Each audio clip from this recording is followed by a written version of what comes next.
A sumptuously subtle British supernatural story streaming on Shudder? Sounds good to me.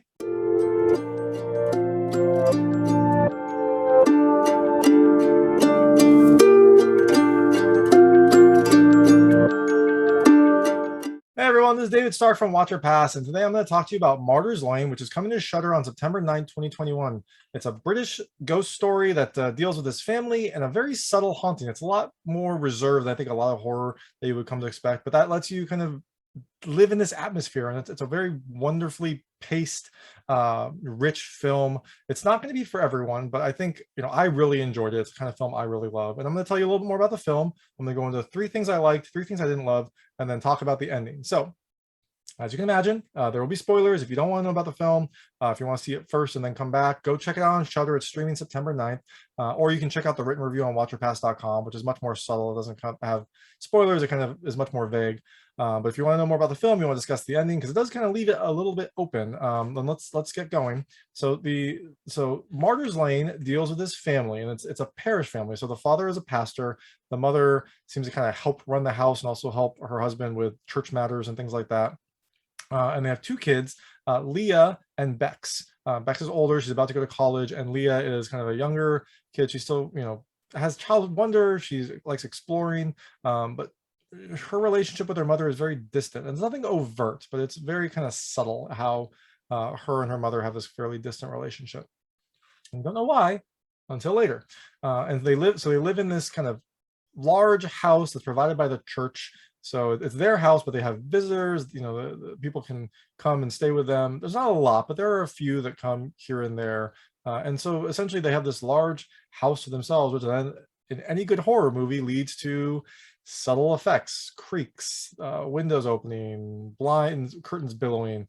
And then you find out a little bit later that there actually is a ghostly element. And so the film is mostly through Leah, the youngest child's eyes. The film is actually all through her eyes. She's the main character. The story kind of revolves around her. And so it deals with her kind of learning more about this supernatural experience that she's having, getting more clues as to why. And this leads her to revelations about her family. So the first thing I loved is the subtle story. And I mentioned it a couple times, it's very subtle, but this film, it's a horror movie, it's a ghost story, but it's not, the haunting itself is very reserved. And I say that like, the first ghost element, I think I timed it, is about 20 minutes in. So before that, you just get to experience the house. There's subtle kind of sinister things, but nothing major, nothing overt happens. But you get to experience the characters and the house and the setting.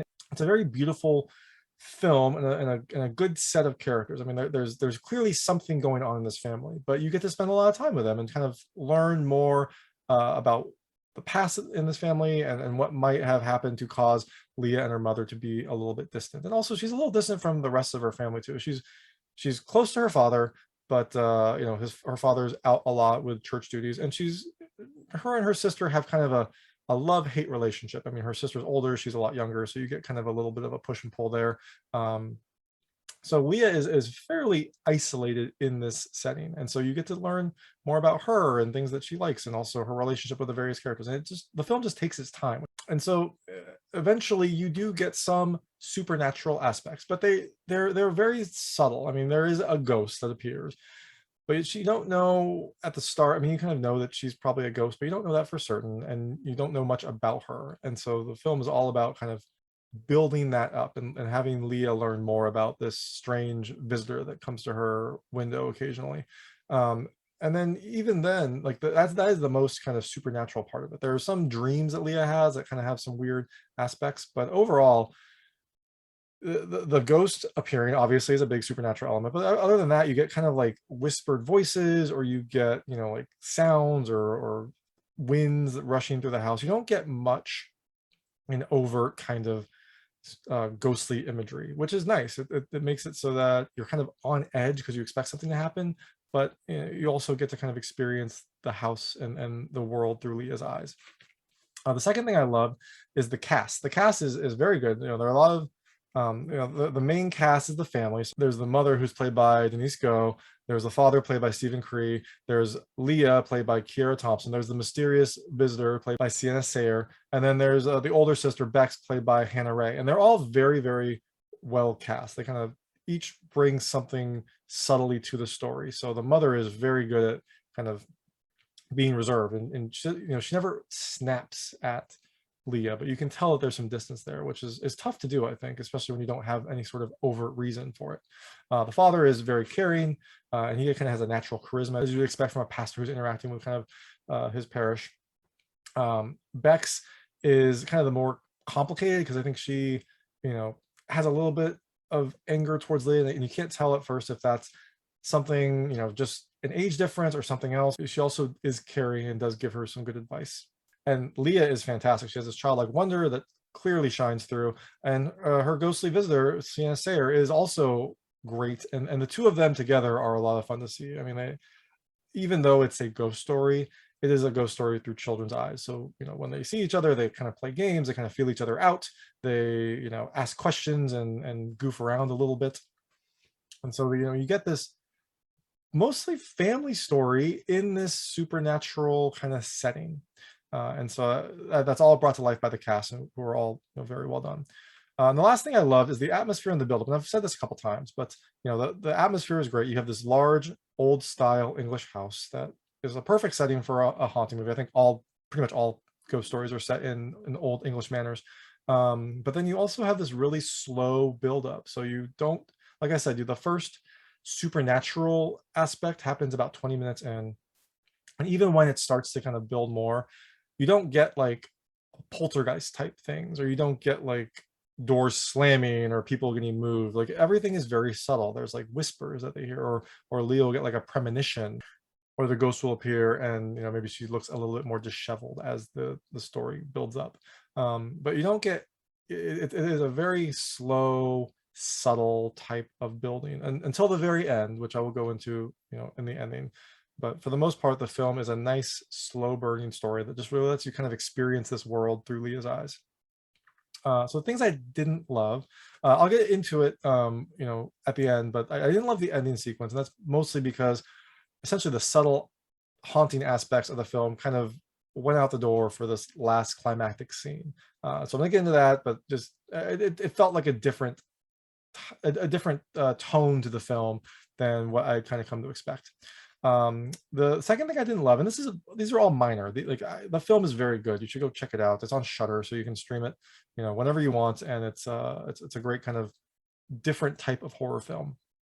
But so the older sister, played by Hannah Ray, she had some differing reactions to Leah, and this is not like a knock on Hannah Ray. She did a really good job. I think her character just, I don't know if there were maybe a longer cut that had more kind of subtlety, but she starts off a little bit more mean to Leah, and you find out, I think, why later.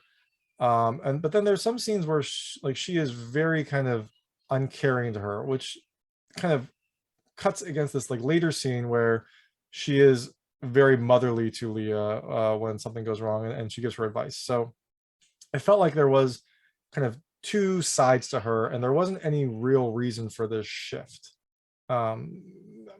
Overtly, maybe she started to realize some things about herself and kind of changed, but it felt like it was a very quick shift in two very different personas.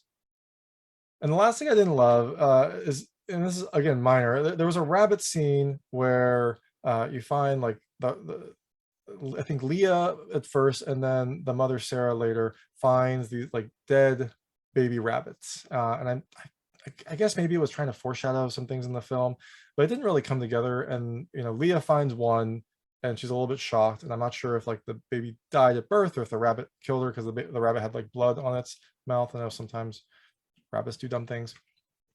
But to be fair, I had a rabbit. I know they do some dumb things. They're also great pets. But and then her mom Sarah finds a box with like a bunch of these dead rabbits. So I think Leah was saving them, but you don't really understand why. I don't, it just seemed like kind of a strange scene to have. But I liked having a rabbit there. I like seeing the rabbit, but that just felt odd. I think maybe it was supposed to kind of foreshadow like Leah and death, and kind of her experience with death, but I'm not 100% sure why it's there. If someone else has a different meaning from it, please feel free to comment. But it just felt weird. Again, a minor scene, didn't really affect my enjoyment of the film at all. But so the ending, so as I mentioned, as the haunting goes on, the child visits Leah a few times, and as she visits, she gets a little bit more disheveled. So, you know, her dress gets a little dirtier. I think it's a little more bright and white at the start, and it gets a little dirtier and more faded. At one point, she has like a little, I think, a bloody nose.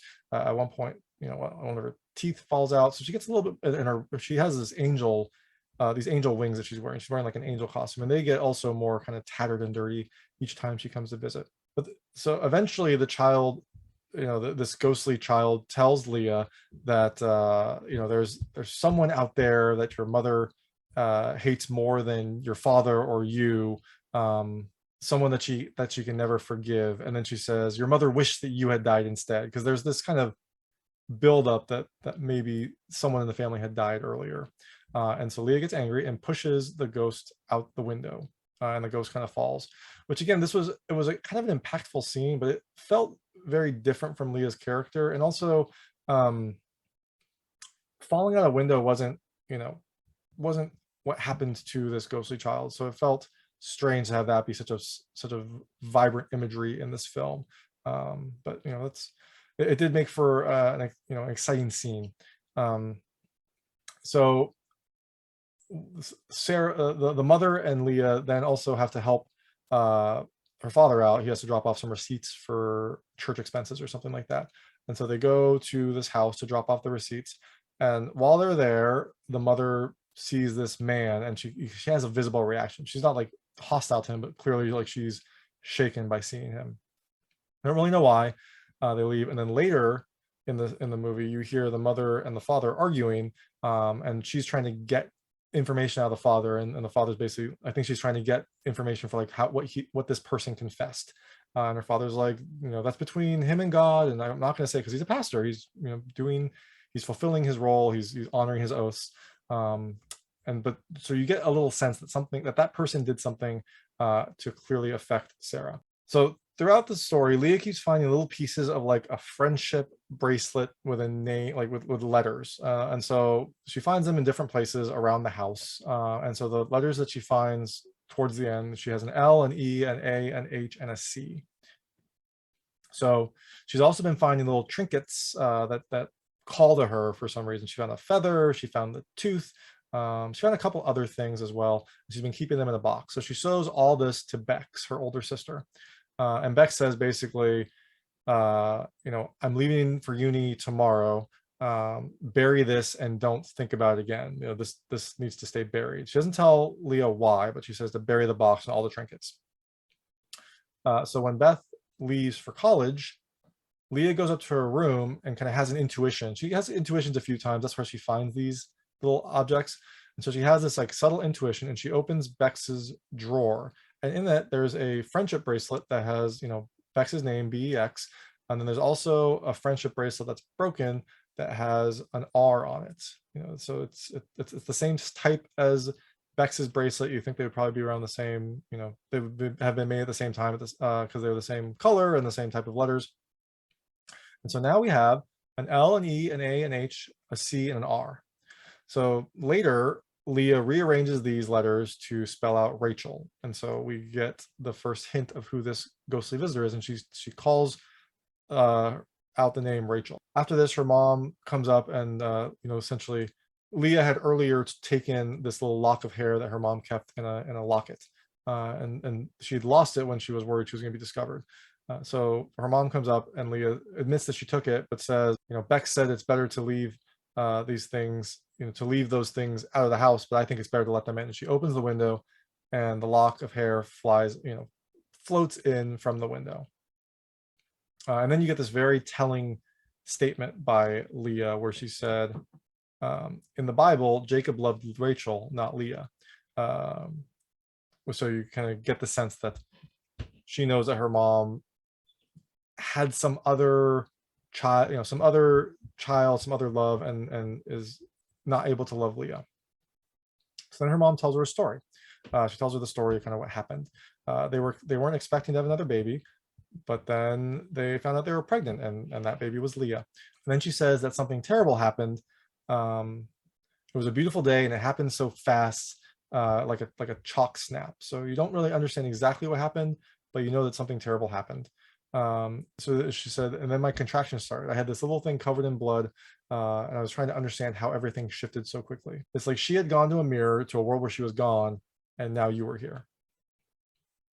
And her mom said that she felt like she was in the wrong place and she had to go back, but she couldn't. She just couldn't function. She couldn't see how beautiful Leah was. She said she could see how beautiful Leah was, but she said she couldn't feel anything. So you get the sense that when Leah was born, her other child died somehow. We don't know how.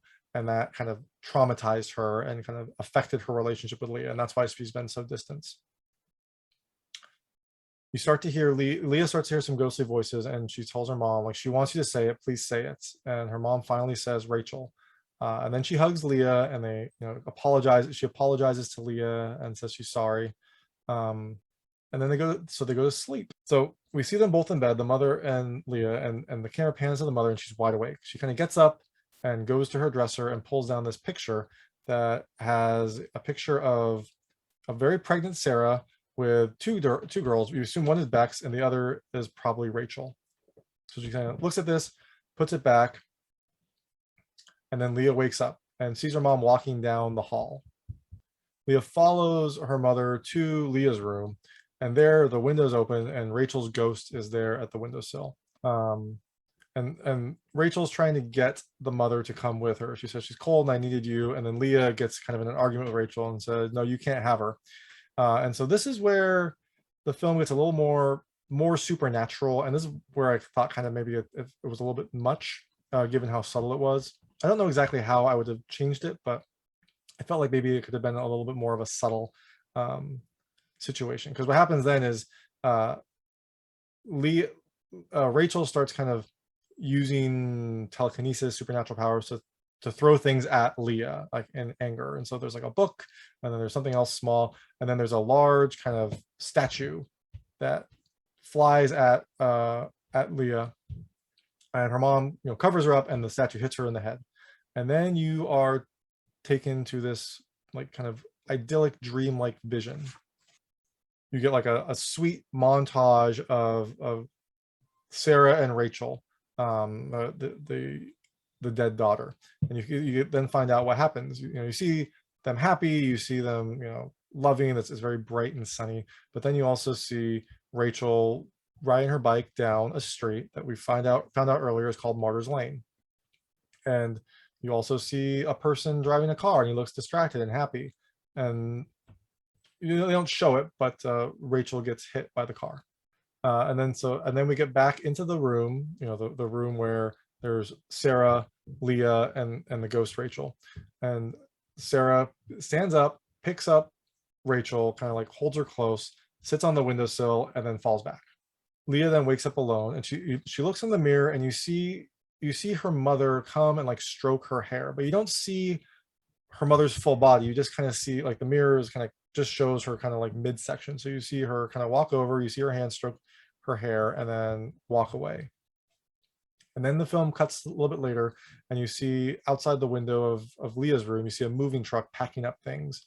And Leah then hears piano music and goes to the room. And in that room, you see a curtain kind of billowing and hiding the silhouette of what appears to be Sarah and Rachel playing the piano.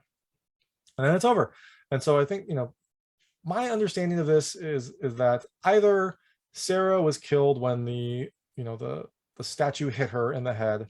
But I would think if that was the case, then maybe there would be like some blood or something on there. But or the statue kind of like knocked her out and like made her subconscious, and she did actually go up and like pick up Rachel and fall out the window. So I think she is dead. I think like in the story she does die, and then her family moves probably because they can't take the grief of two dead family members in this town.